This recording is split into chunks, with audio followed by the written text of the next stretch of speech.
Welcome to YY Chinya Merende, the Salah Hakuya show. How are you doing? The real live mermaid. Welcome. I have a wonderful guest today. And today is the day that I choose, as I said last 2 weeks ago, everyone, is that I'm working with the young generation.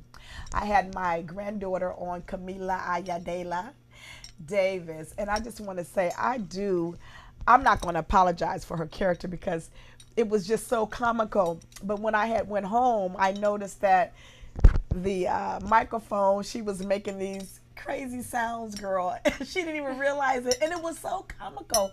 And then she was making all these faces, and she was doing all and the people thought it was actually a part of the show. And then a young woman came in as the one you just met, producer, and she walked in doing while I'm filming live and had the audacity to walk on my show and come back behind me. We're filming live, and she had left her purse. And so people thought it was a part of the show, and it ended up being like a comedy show. And it was very, very humorous.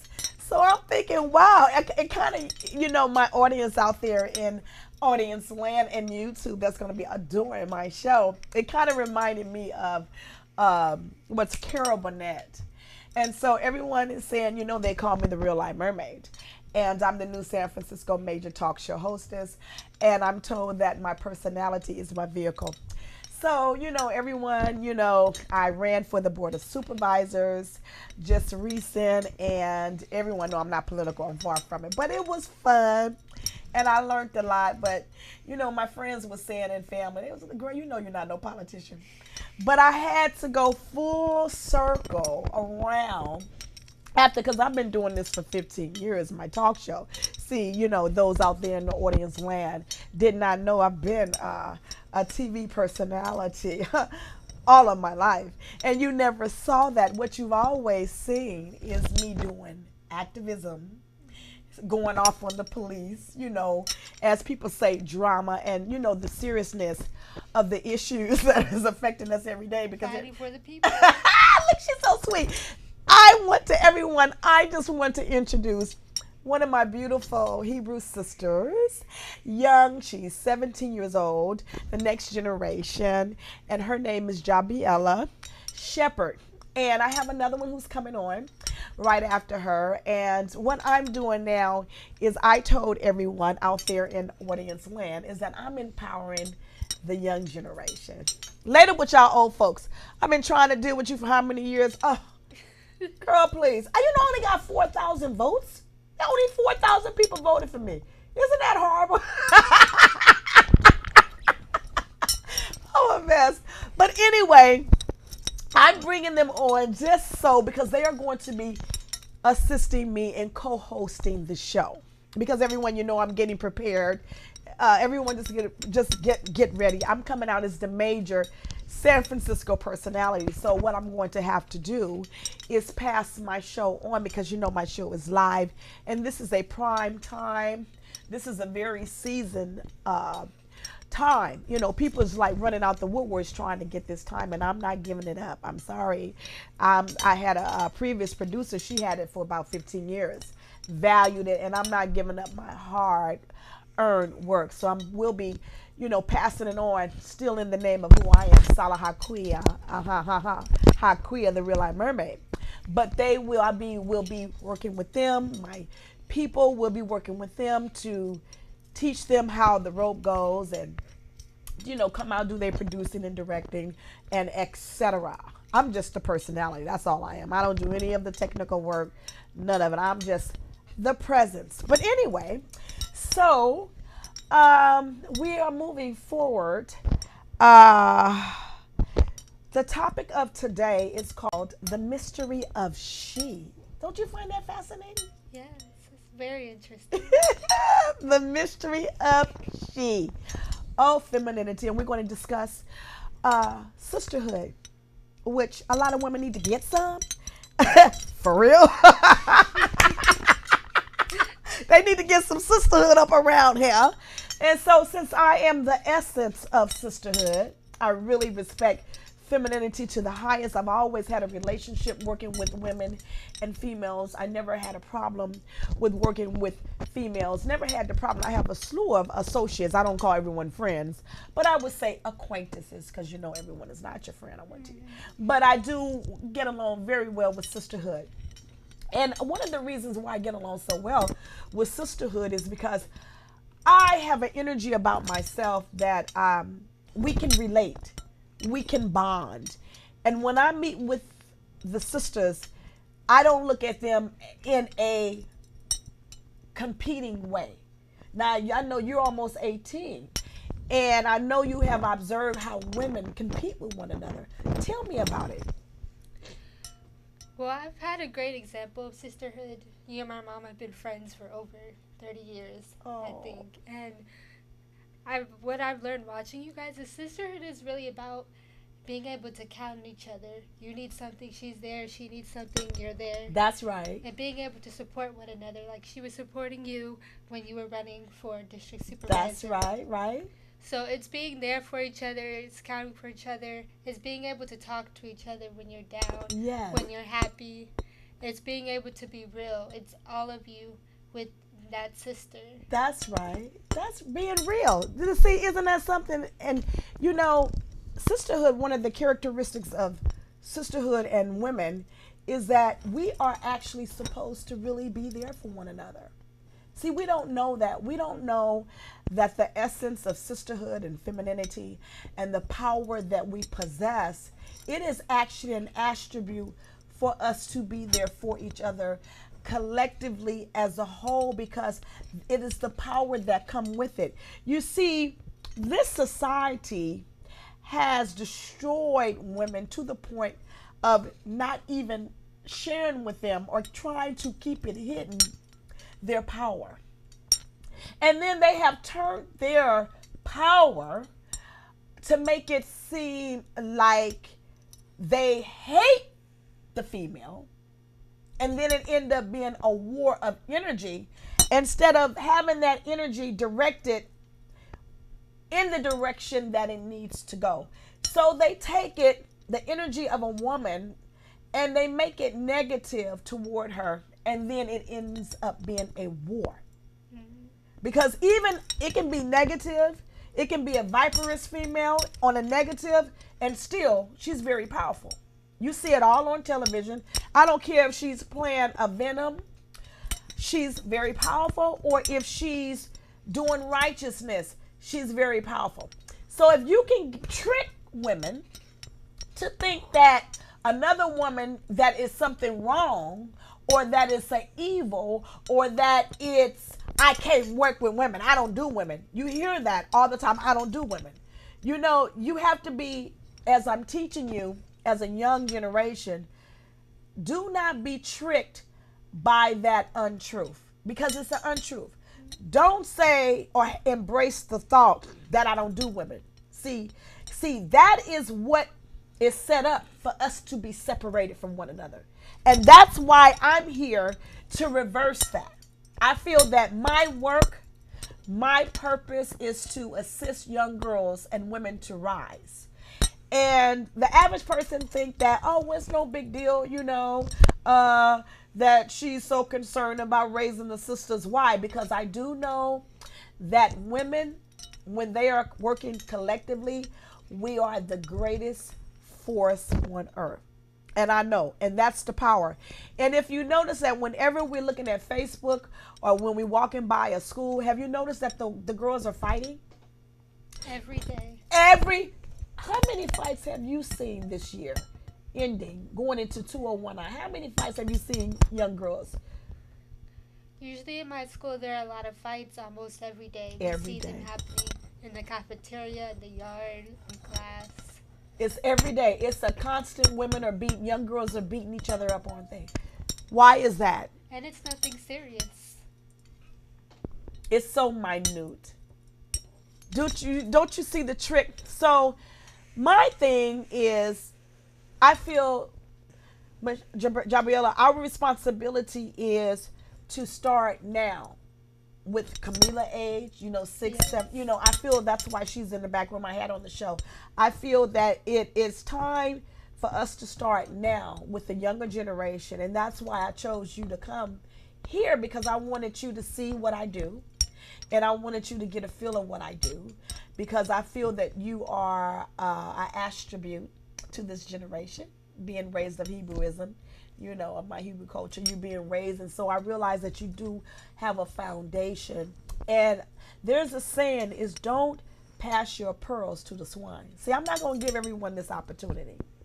It has to be someone who deserves my time because as I'm now getting older, I do realize that everyone they don't deserve your time, and that's what I want to teach you. In the sisterhood is that everyone doesn't deserve your time. I don't want you to make the mistakes that I did. Always giving myself to everyone because I care. I am a person that cares about humanity, but you have to get to a point in your life where you have to use discernment. And you, as a Scorpio, and you're well read, you love to read. Tell me a little of your hobbies. What are some of the things that you like to do for hobbies? Yeah, I do. I love to read. I'm also a performer. I've dance. I do theater. I just did a performance November 2nd. The beginning of November, we did a performance at Brava Theater, not too far from here. Medea Theater for Incarcerated What was your Women. character? So basically, they talk a lot about being a woman, exploring Right, yourself as a right, woman, yes, and a lot of women there got to share their experiences as I did mine. yes. What was your experience? I talked about growing up without a father. Okay. Yeah, so it was pretty interesting getting to share my story and knowing that there are other young girls out there watching me that may have had that same experience. Is that what happens when you're not raised with the father? Because I wasn't raised with my father just as well. Well, do you feel that you lack something not being raised with the father? Yeah, I feel like I lack half of my personality. I don't. Really? Yeah, I don't know much about my father's side and some of the things I Oh, do. right, My mother would right. tell me, "You get that from your dad," and it would Is be an that interesting right? connection. I wasn't raised without a father either, and my father, what I knew about him, he was an entrepreneur. I did know that, and my mother met him in Chicago, Illinois. But I wasn't raised with my biological father, but I was raised with a stepfather. But I did not get to know my father just as well. And I do feel, and this is very pertinent, that it's important. I do want to share this out there so people don't be misconstrued. I do feel that it's very important for a relationship, a family nucleus to have a father. I honestly do. And Yolanda Banks Reed, Femininity Wear Productions, I admire her. She's one of my best Mm. friends. I love her so much. And she's brilliant. I think our relationship is like Oprah and her best friend. I can't even think of what her Gail. Gail, right, right. I think I see me in her relationship like that, and Oprah is very, very loyal to Gail, and I'm very loyal to my sister Yolanda Banks Reed, and but she years ago when she started her work, she would put on cultural fashion shows, and in those cultural fashion shows, she would teach the young adults how to court, and because she felt it was very, very pertinent in courting. And she also brought out and went to the Academy of Science. She had all shows everywhere. And she had brought out, it doesn't really matter if you don't have a lot of money like the young generation, because she will put out, you don't want a young man to take you to McDonald's or Burger King. She would teach us that. She would say, she would have in her show of a young couple at the park, having a picnic. See, we don't have picnics anymore, you see? And it doesn't cost a lot to have a picnic. So these are some of the things that she would show, to show this generation that courting is very important and that you don't always have to have a lot of money in your pocket. But definitely don't have a brother take you to Burger King, honey, McDonald's. You understand? A Jack in the Box. That's a great disrespect.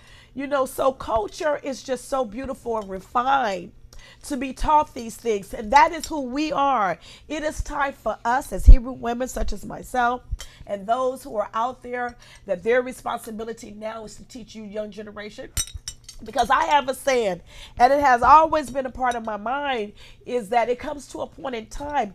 If you are not doing children right now, helping them, they say you're not doing God's business, meaning Elohim's business. Because if you're not helping this next generation, you ain't doing the real business. And I had used to always hear that. And I was like, because, I don't really do a lot of babies. I'm sorry, I don't. I take care. I got grandbabies. I love them. I adore them. They stay with me 3-4 days. But it's like, sayonara, bye-bye. But I never see me always around children. But one thing I do know for this fact, usually children come on my show. Remember, this is not your first time being on my show. Am I right? Years ago, you was about, girl, you was a babe, 13 or 12. You was young. She's been also on my show. And that topic was language. That topic was, I think we talked about human rights. Yeah, I think it was human rights we talked about, and also culture, having our own culture and our own language, and et cetera, and bringing language into the schools.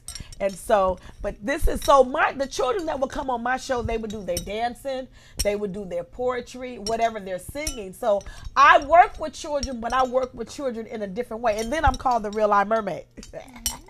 So children are really inspired about that, and say, well, why did she call herself the Real Life Mermaid? And I love speaking to young girls. So when I see little girls and they be so mesmerized about me, because this has always been my personality. I'm sorry.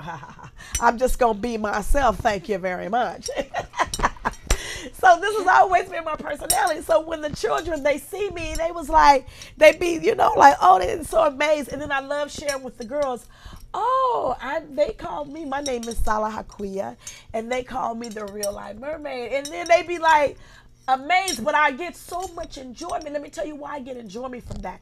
Because I want the young generation, even such as yourself, to be inspired. Because life is an inspiration, babes. Life is so beautiful and profound. Femininity is a great joy. It's the essence. And I had gave you a very interesting scripture that we don't really talk about. We hear Father, the Son, the Holy Ghost. We hear all that, but we don't hear Proverbs 7:4. And it says, say to wisdom, thou art my sister, and call understanding thy kinswoman. We don't talk about that. We don't say thou wisdom, you art my sister. I gave you that to connect to our topic on sisterhood. What did you think about that proverb? Well, I think it also shows an example of being real and depending on each other. And wisdom is like a sister. Wisdom is always there. Yes. So I think when you say unto wisdom, you are my sister, you're saying, we're have a relationship together. We're important to each other. Yes. You hit it. And when I was thinking about and call understanding our kinswoman, and what came to me with that is that kins is a relative. It's like a relative. Mm-hmm. And so you are my kin, meaning you like my relative. Meaning understanding is like a kinswoman, like you are my relative. You're right. You're my friend. You're someone that we're supposed to be close together. It's a special connection. A special connection, but you don't, the preachers don't teach that. Proverbs 7:4. You better look at that. They don't teach that, say to wisdom, thou art my sister. Because let me tell you, when I'm struggling every day, and everyone know the name of my show is YY Chinyamarinde, my son being murdered coming up January the 9th, 2015. I say this. When I'm having hard times, I say, wisdom, it says to say. That means speak it. Say, wisdom, you are my sister. And when I say, wisdom, you are my sister, it's saying to me, you're going to help me get through. Because she's in you. She's in you wherever you go. Sisterhood is in you wherever you go. That kinswoman is in you. I'm femininity. It's wherever I go. So she's going to help me get through. She's saying, I'm your kinswoman. I'm never going to leave you. So when you're getting discouraged, if you're not getting along with your boyfriend, you're not getting along, your husband ain't treating you right, your companion not doing right, he act a fool, and women who think that, oh, you not whole if you don't have a man in your life, and you see what I'm saying? See, It is no reason why women should be feeling that they're not enough, that they're not complete. It shouldn't be that.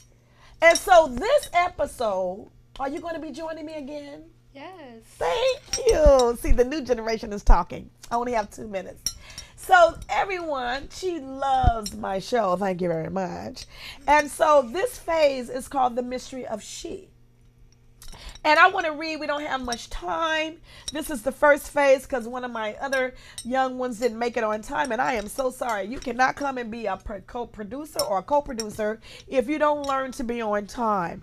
You have to learn how to be, and that's why we have to discipline. And I'm so thankful. Not only was she on time, she was even about a half an hour early. So I am truly thankful. So I want to put out there in audience land the mission statement that this new phase of the mystery of she, and any women, young girls who is interested in being in my she-we tribal club, because we call it the she-we, meaning she-we. My young girls, my club is called the she-we club, and my little ones from 7 I think to 13, they're called the real life mermaids, the little ones. And then mine from 16 to 22, they're called the she-we tribe. Okay, so everybody get it? She, the mystery of she. Moving along, because it says wisdom is very witty, honey. You better get some. Ending with this, the mystery of she. My mission statement is to protect young female girls who want to learn the truth to who they are from birth, coming out of their mother's womb, and as a baby girl, and the power that they possess.